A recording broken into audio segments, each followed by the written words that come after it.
Hello.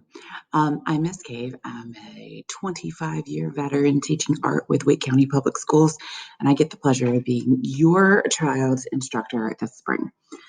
This is the page that you're able to link off the remote learning site links, and it has information about me and the courses that I teach and the ways that I can help your student learn the best that they can. I've got a really full schedule this semester. I'm teaching 4 different kinds of classes, and I'm very excited. Yes.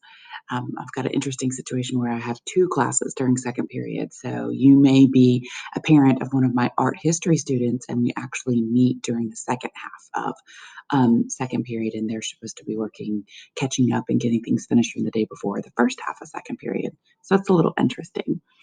So this is me, this is my site, and these course sites that you can access on this page are great because they are open to the public, which means that you can access them and you can find any information. The link that's here will take you directly to the beginning page for that particular course. Each of the courses, most of them have drop-down boxes that are associated with them, and the units are there.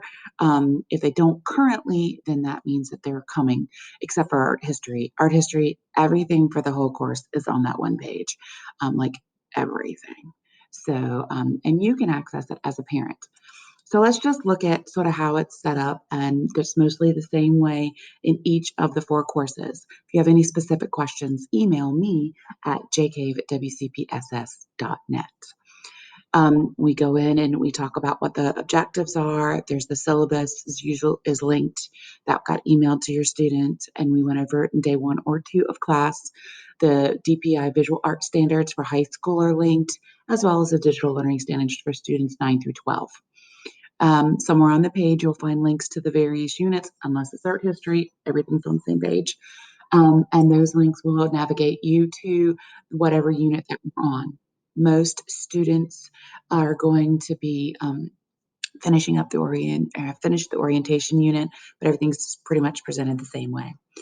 Daily agendas are posted. They're either directly accessible on the unit or they're with a little button and use generally examples of the projects or assignments that we're working on.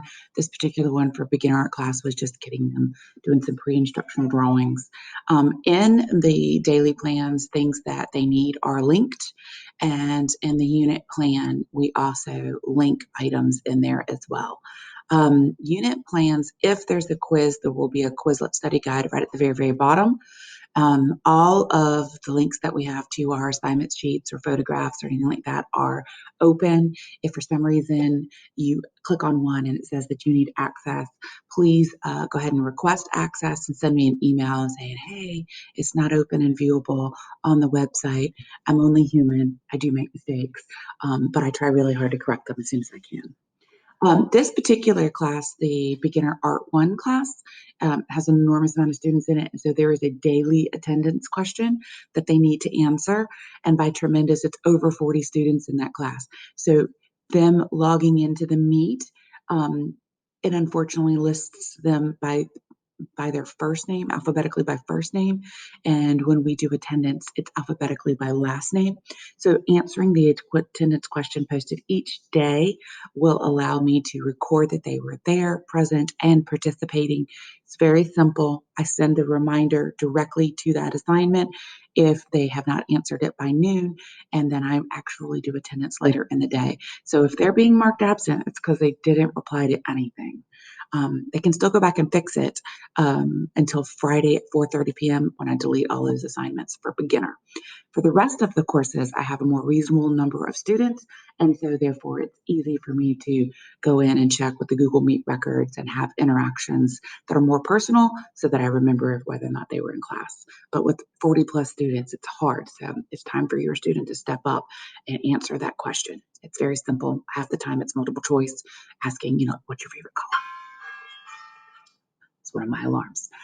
It was good to see you. If you need anything from me, remember my email is at the very top of this page, right here. And please don't forget to follow us on Twitter at GenCave_73. We'll get you to the AFHS Phys Art page. Follow it, like it, and